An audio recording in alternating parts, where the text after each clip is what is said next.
Carolina Panthers fall to the Chicago Bears 36-10. Let's react.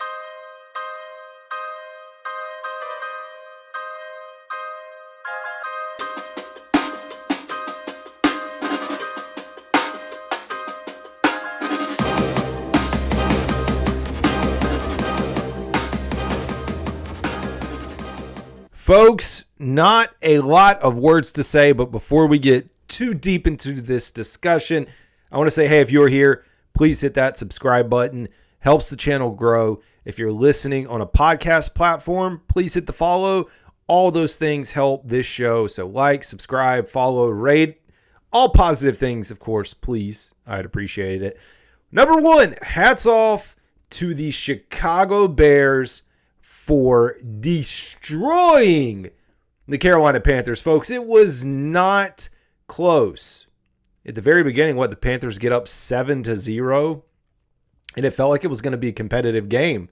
You see Chuba Hubbard score, 38-yard touchdown run, and you're like, okay, offense is clicking. We're going to be able to do some things, and the defense stepped on the field, and as soon as the defense stepped on the field, that is all she wrote. I understand who the Panthers are playing with on the defensive side of the ball. Second and third string guys for the most part. Guys that likely, probably are not going to be starting anywhere else.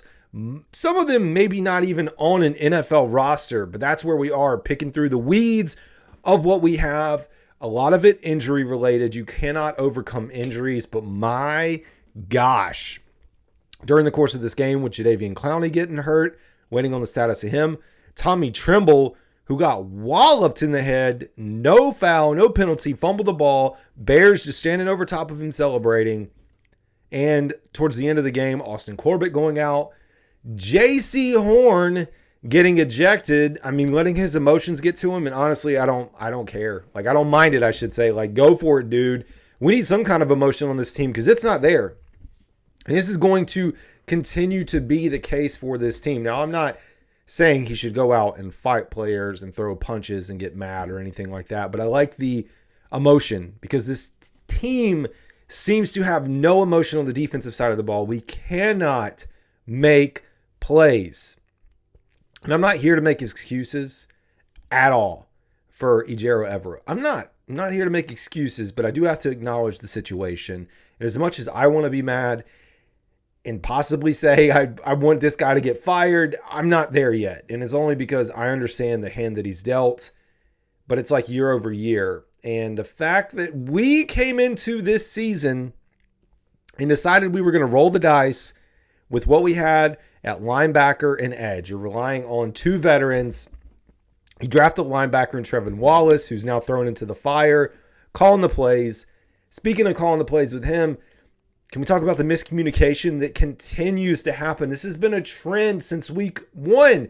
And I understand this, the players that are out there maybe, learning to play together. But guess what? Preseason's a good time to learn to play together and to communicate with each other. Maybe that's a good place to do it. I don't know. Just my guess.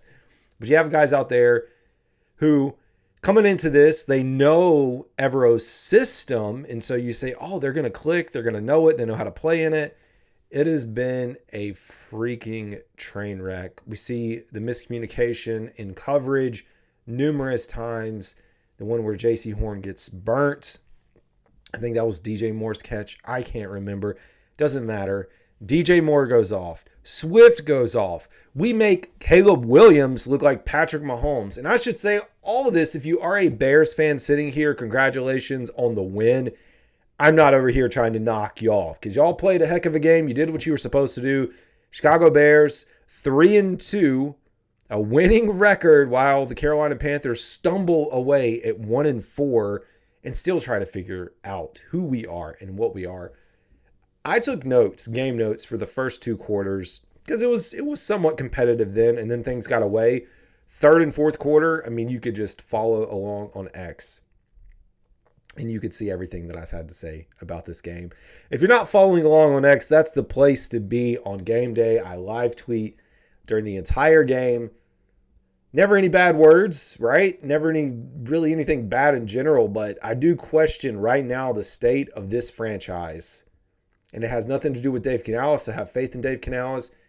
It is the franchise itself that has been here since Tepper took over, and the lack of identity of this football team. But it's the franchise. You trade away assets, you can't draft, and you're stuck in this position, wondering, scratching your head. And I'll tell you, it's not on Andy Dalton. Andy Dalton didn't play great, but he also didn't play bad. This is probably the best defense we've played so far. The pressure got to him. Offensive line did not look like the offensive line that we've had the first 4 weeks of the season. That was expected. Like, to an extent, we knew Chicago was going to get to the quarterback. They were going to be a little bit better than what we've seen. And they did that. They wreaked havoc. We're going to look at the box score and stat lines later into this episode. But they wreaked havoc. Panthers had absolutely no answer whatsoever. But going back, at least for the first 2 quarters, let's talk about it. There was a big third down sack earlier in the game, at the very beginning of the game with Harris. Like, where the heck has that been? I talked about needing a pass rush, and we get it. And then it just goes away. Like, that's it. Caleb Williams back there running around, making a picnic, reading a book, doing whatever he wants. Some questionable plays. I mean, there was one, if you didn't see it, on one of the passes to DJ Moore where he scores right before the half. A very clear face mask, holding, hands to the face, whatever you want to call it, by the left tackle for the Chicago Bears. And I saw it live and then went back and watched it again on the highlight. Took a screenshot of the guy over top, the left tackle over top of whoever, I don't know who was on the outside there, handling the face mask, not called. I mean, crossbarring the guy, whatever, clotheslining, and it's not called. And you have a touchdown. Folks, I'm not here to argue that or say that us getting these calls would have been a difference. I just want some consistency. Like, if it's a foul, call the foul because it's clear as day. And again, it is what it is. I don't know. I've got a theory. How can you, as the NFL, and I've read about their BS excuses on this, how can you be a $1 billion organization, company, with all this money and have part-time officials refereeing the game? These are guys that have a full-time job.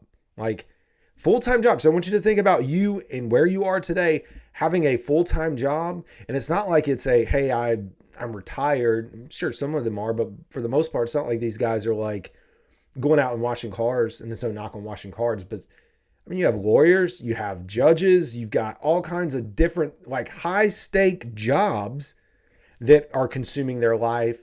And then on the weekends, once a week, for 4.5 hours, whatever it is, they spend their time officiating football. You don't think that the NFL, who has probably billions, maybe even trillions of dollars being bet on this game, would like to have better officiating? I'm sure. I mean, really? We don't? Like, we are seriously just okay with that. I don't know. I'll get away from it.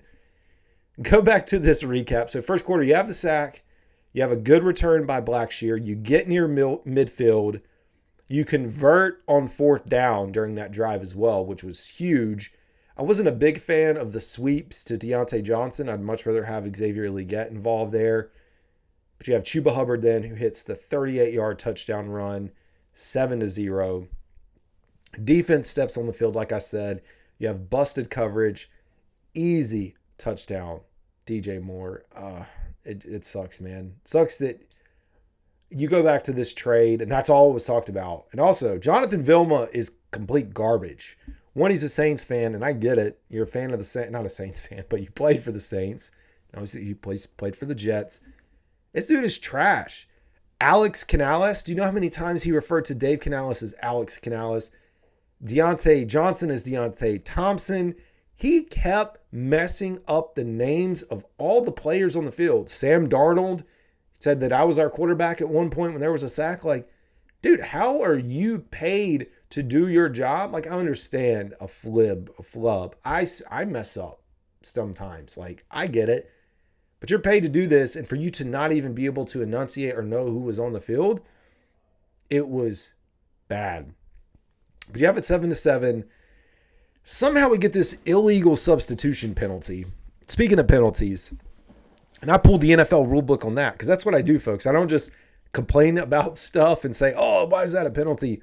I'll pull up the NFL rulebook, which is available online, and nothing in the rulebook that explains an illegal substitution on the offense aligned to what they were called for. So one is you can't like have a guy substitute in and then not have him come inside the numbers. That was not the case.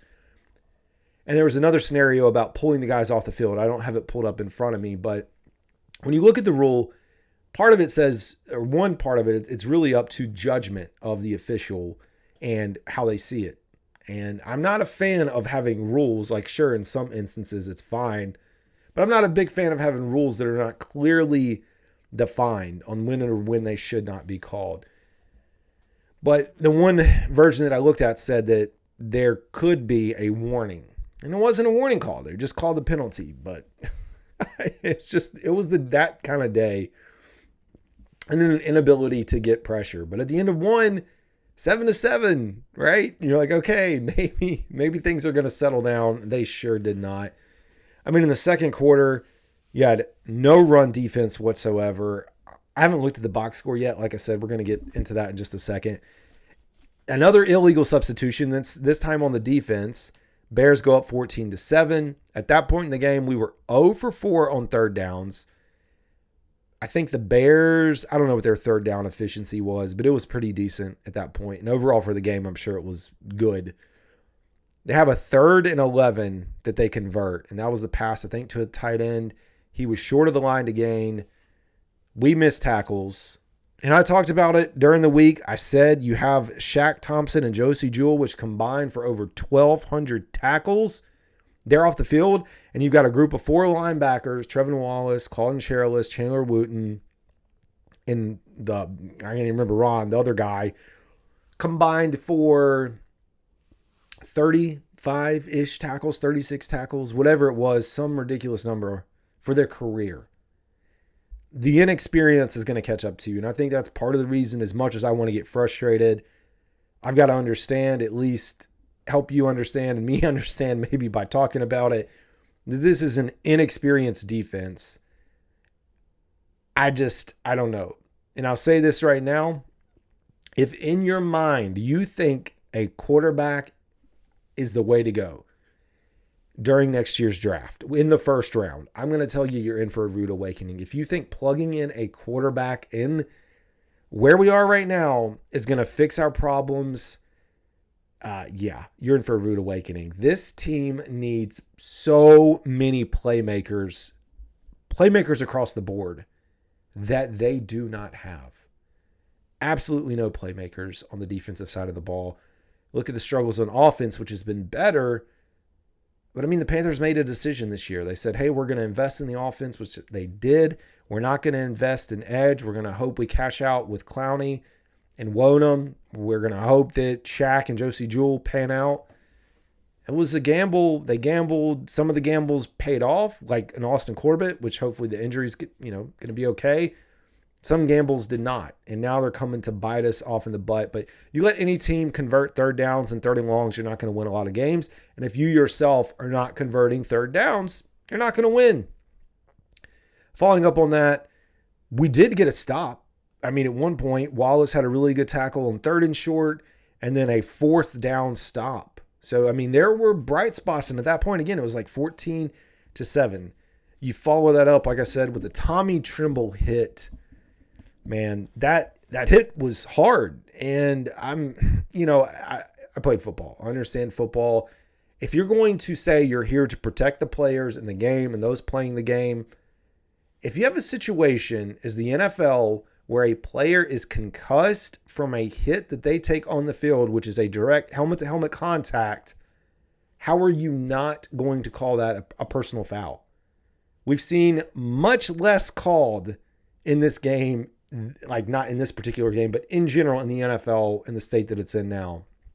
I mean, I feel like it's almost like NFL, college football targeting to an extent. I'm not a big fan of some of those calls, but like if you're going to protect them, and you shouldn't eject them, but if you're going to protect them and you see something like that happen, it should be reviewed. But you had that fumble, and that just hurt, man. You had a 40-yard plus screenplay after that. We could not contain Swift whatsoever. I don't know, man. Eddie Pinheiro missing a field goal. Like, it was that kind of day for this team, which is, as a Panthers fan, it's not fun to watch, man. And I don't know how in the world it gets any better at 1-4 coming up on the schedule. It's not looking good for us. We're going to look in the box score in just a second. Panthers sitting at 1-4. I do think at this point right now, the Panthers have to seriously consider trading away assets. And I'm not a fan of it. And I know I've talked about it. And I said you should retain what you can. Maybe, bite the bullet with whatever you got. But I don't know. I mean, Adam Thielen, likely a big target, I think, that could get moved out. And assuming he comes back healthy, if there's a team like a Chiefs or whoever that wants to pick him up, I do think he gets moved. That's my initial inclination. Deontay Johnson, I love Deontay Johnson, and I think he's a really good wide receiver that we should keep around for whoever the quarterback is. But if you get an offer that you just can't pass up from like Kansas City for a first rounder or a second rounder, I think the Panthers are going to have to do that. Because like looking at the state of the team this year, it's not going to get much better. We have the Atlanta Falcons coming to Bank of America Stadium next week. 4:25 kickoff. Like, why are we playing the Falcons on the East Coast at 4:25 as if anybody was going to care about this game outside of Atlanta and Charlotte? But you have that. You go then to the Commanders the following week. Then the Broncos. It doesn't get easier. Then at home against the Saints. Excuse me. Then overseas to Germany against the Giants. Sitting at 1-4, 5 games in, we are halfway through the first portion of the schedule before the bye. And it's not great, man. And to be honest, I don't know what I expected. I don't know if like the Las Vegas game was just a blip. Maybe it was. I can't tell you, but at least for that week, and then even last week, the Panthers played competitive football. And I don't know what week 1 and week 2 would have looked like with Andy Dalton, but overall, man, I didn't think it would be this bad. I knew the defense wasn't going to be great. And I think last year the defense kind of got masked a little bit with folks buying into some of the numbers with yards allowed versus points allowed. But it doesn't matter who the quarterback is that's plugged into this. And I think we are at a point now at 1-4. And it's funny that I say this after making tons of videos and content talking about who should start and like who we're going to have out here. And I go down this path of like Andy Dalton, we got to ride it out. Right before Bryce Young went into that series, I was like, oh, it'd be a great time to see Bryce Young. And we see Bryce Young relaxed, making some plays, not looking too bad, moving around in the pocket, trying to get the ball out quicker, a little more quickly. And I don't think he looked much better or different than Andy Dalton. But I do think we could see the Panthers go back to Bryce Young much sooner than I anticipated. Like in my mind, I thought maybe the bye. I think if the Panthers continue to lose like the next game or two, and if they are in a clear position to not make the playoffs, I could easily see them deciding, okay, let's really hit the reset button here and start trading away and then putting Bryce Young on the field. So speaking of box score, though, I said we were going to talk about the box score. Let's pull this up. So on the defensive side of the ball, I just want to call out the starting lineup. You had Shai Tuttle, Ashawn Robinson, LeBron Ray. So those are stout guys that got a lot of playing time. It's good to have Ray and Tuttle back. Clowney and Harris were your outside linebackers, and then Trevin Wallace, J.C. Horn, Mike Jackson. Shaw Smith-Wade got the nod, it looks like, at nickel. And then Xavier Woods and Nick Scott. A few missed opportunities there. On the offensive side of the ball, Mingo, Tommy Trimble, Icky, Lewis, Corbett, Robert Hunt, Taylor Moton, Xavier Legette. Also Moton, I don't know if he got hurt as well. I know Yosh filled in for him. Talk about miscommunication too. Some of the pressure and sacks that we gave up, I mean, it was just miscommunication on the offensive line. Like, I can't remember which play it was, but there was one where the guy went right through Taylor Moton's gap and Taylor Moton was going to block on air. And I'm like, what are we doing? Xavier Legette, Deontay Johnson, Andy Dalton, and Chuba Hubbard. As far as your non-active list, Yeast, Boone, Jewell, Rame, Kingston, and Peavy. Everyone else got in at some point. This is wild, actually, to look at on paper right now. We know it was 7-7 after one. In the second quarter, the Panthers were outscored 20-0. I mean, that was the difference in the game. Because in the second half, we were outscored 9-3, but in the third quarter it was 3-3 as far as points scored, and then 6 in the fourth quarter, which is the touchdown there. Oh, it's rough times, man. Sad times. Sad times in Carolina. I mean, even when we had the lead early, it didn't last long. Rushing, Chuba Hubbard still 3 yards away. I honestly wish we would have gotten him a few more touches. 3 yards away from another 100-yard game. 13 attempts, 97 yards, 7.5 average, 38 yards. I mean, that was his longest run, so a lot of it came from there with 1 touchdown. Bryce Young had 1 for 8. Deontay Johnson, 2 for 6. Miles Sanders, 2 for 6. Another one, Miles Sanders, I don't know if anybody's going to pick him up or would pick him up, but I think he's another one that should be made available. Talk about Jalen Coker, who was the leading receiver in yardage. 4 receptions, 68 yards. 31 was his longest pass, and it was towards the end of the game. Chuba Hubbard had 4 for -2. Deontay Johnson, 3 for 23. Jadavian Sanders, 3 for 13. He had some drops. Mingo, 2 for 37. The one interception where Mingo was involved too, like I know he lost the ball, and that's part of it. His tracking ability to get there. I don't know. There was a lot of people that hyped up Mingo, and now we see the state of where we are, and it's not saying that he won't become a good wide receiver, but I do kind of get like, I don't know. I just don't know. It's kind of Terrace Marshall Jr. vibes to me. Not going to call it that just yet, but close. For the Chicago Bears, Swift, 21 for 73. 3.5 yards a carry. I mean, that was not bad. The 1 touchdown. Caleb Williams, 5 for 34. And Johnson, 10 for 25. We almost outgained them on the ground. 120 to 128 yards. They had 3 rushing touchdowns. Hard to beat that. Caleb Williams looked like I said, Patrick Mahomes. 20 of 29. 304 yards. 2 touchdowns. 1 sack. 42 was his longest. 126.2 passer rating. Andy Dalton was 18 of 28. 136 yards. 3 sacks. 1 interception. And a 61 rating. Bryce Young, who came up in mop-up duty, was 4-7, 58 yards. Sacked 1 time. Loss of 2 yards. Panthers, 4 sacks on the day. Receiving, DJ Moore, 5 for 105, 2 touchdowns. Of course, he cooked us. Outside of that, it was a decent day. Odunze, 40, 5 for 40. Komet, 3 for 57. Keenan Allen, 3 for 33. Swift, 2 for 47. 42 was as long on the screen, like I talked about. That's about it. Punting wise, great day for Hecker. Not that you want to punt the ball a lot, but he had a 51.5 average.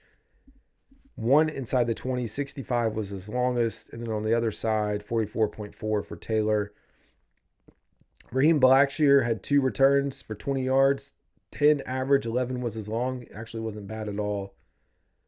In kickoff returns, he averaged 33.7. Lots and lots of fumbles.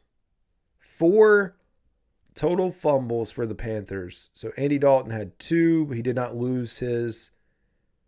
I guess they must have counted maybe the high snap that was almost a safety with Brady Christensen in at center. Andrew Rame, though, for folks that don't know as far as why he was out, who is technically the backup center, one of them, who the true center on the team. I say true center, only player that played center, has played center prior to this season, had a concussion from practice, so that's why he was not out there. Chuba Hubbard, 1 fumble, Tommy Tremble 1. And yeah, talked about the interceptions. I mean, you're not going to win a lot of games when you turn the ball over. 24 first downs to 14. Rushing the ball, let's see, 11 first downs rushing, 12 passing for them. Third down efficiency, not much better than us. We were 3 for 12, 25%, which it's not good.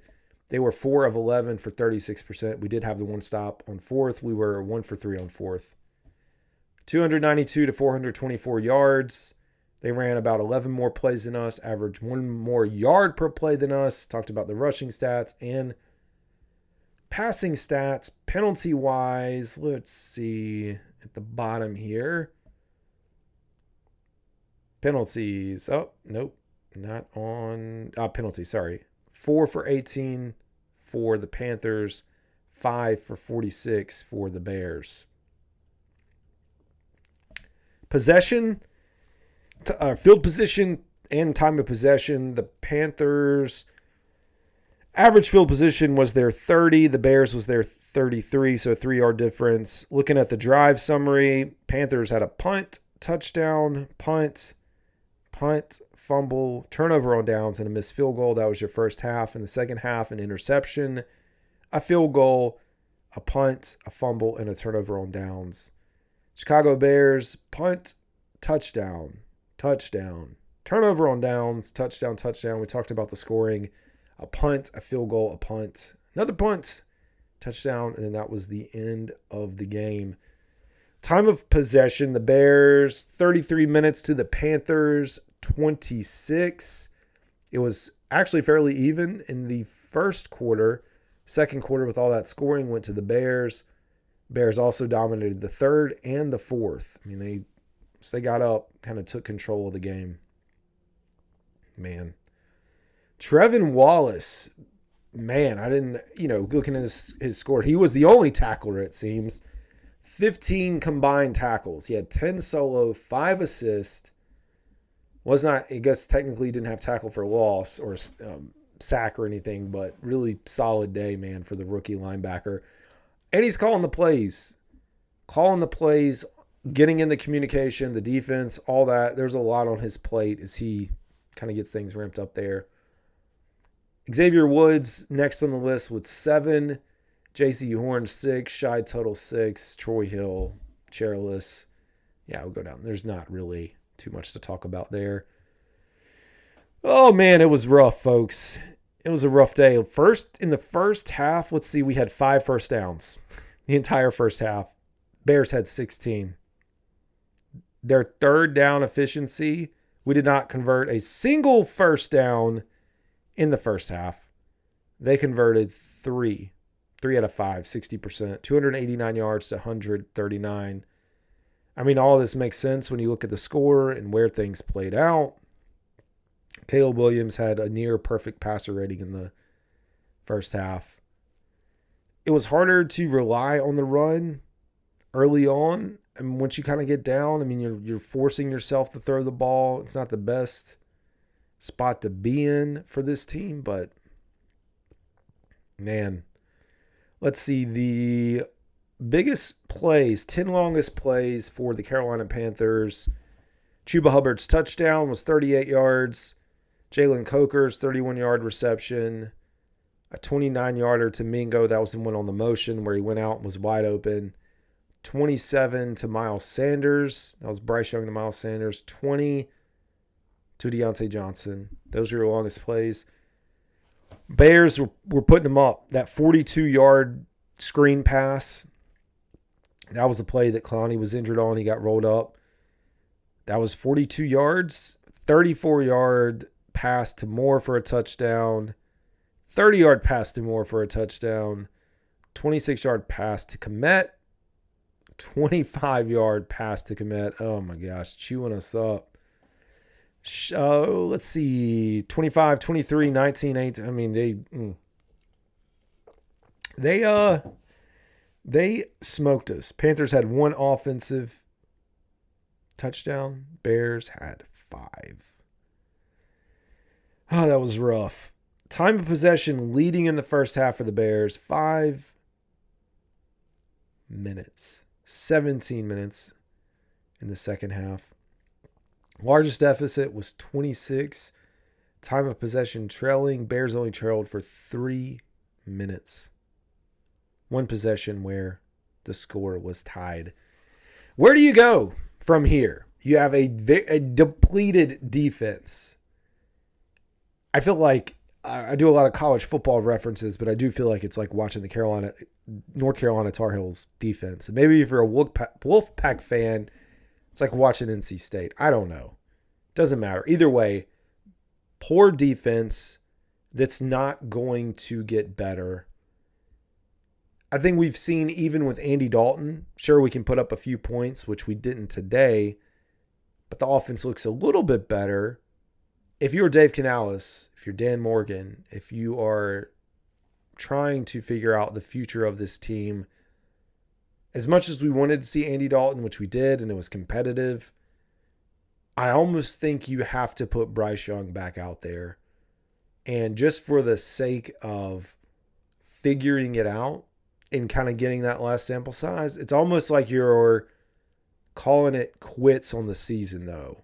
And I don't know if they're ready to call it quits yet. It may come after the bye week. I think that's a perfect opportunity, which some folks have said. After the bye, if they continue on this losing streak, right now, best case scenario, they would go into the bye at 6-4. That's winning 5 in a row. I don't know that they're going to win 5 games in a row. That'd be great if they shocked us all. But I think you're teetering close to 5-5. 4-6, 3-7, 2-8. If you're 2-8 or even 1-9, heaven forbid, I do think at that point you're going to have to turn to Bryce Young. Only because you got to see in the final 7 games, because looking into next year, like I said, I know you're going to have to focus on best player available in the defense, but I think that will give you your chance to really decide if this is going to be what it is. Man, it's rough. Hate losing games as a Panthers fan, and I know y'all do too, but hey, it is what it is. We're going to move on to the next week. I'll keep pumping out content. And if y'all did tune into this, I appreciate it. This is CD, Carolina Dad. Y'all have a good one.